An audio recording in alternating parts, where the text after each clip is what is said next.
Here is what I would like to make clear. They should have realized that they would lose from the very beginning of our special military operation, because this operation also means the beginning of a radical breakdown of the US-style world order. This is the beginning of the transition from liberal globalist American egocentrism to a truly multipolar world based not on self-serving rules made up by someone for their own needs, behind which there is nothing but striving for hegemony, not on hypocritical double standards, but on international law and the genuine sovereignty of nations and civilizations, on their will to live their historical destiny with their own values and traditions, and to align cooperation on the basis of democracy, justice and equality. Everyone should understand that this process cannot be stopped. The course of history is inexorable, and the collective West's attempts to impose its new world order on the rest of the world are doomed.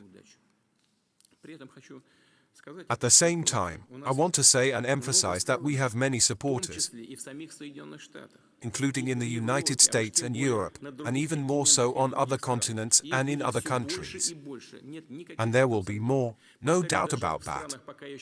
To reiterate, even in the countries that are still satellites of the United States, there is a growing understanding that their ruling elite's blind obedience to their overlord, as a rule, does not necessarily coincide with their national interests, and most often simply and even radically contradicts them.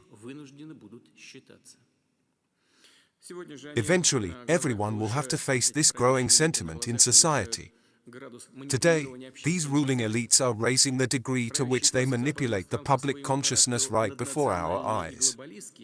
The ruling classes of the Western countries, which are supranational and globalist in nature, realize that their policies are increasingly detached from reality, common sense and the truth, and they have started resorting to openly despotic methods.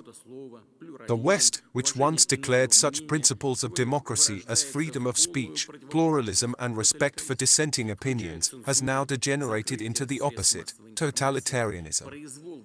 This includes censorship, media bans, and the arbitrary treatment of journalists and public figures. These kinds of prohibitions have been extended not only to the information space, but also to politics, culture, education, and art, to all spheres of public life in the Western countries. And they are imposing this on the world. They are trying to impose this model, a model of totalitarian liberalism, including the notorious cancel culture of widespread bans. However, the truth and reality is that the people in most of these countries do not want this life or this future, and really do not want the formal semblance of sovereignty. They want substantive, real sovereignty and are simply tired of kneeling, of humiliating themselves before those who consider themselves exceptional, and of serving their interests even to their own detriment.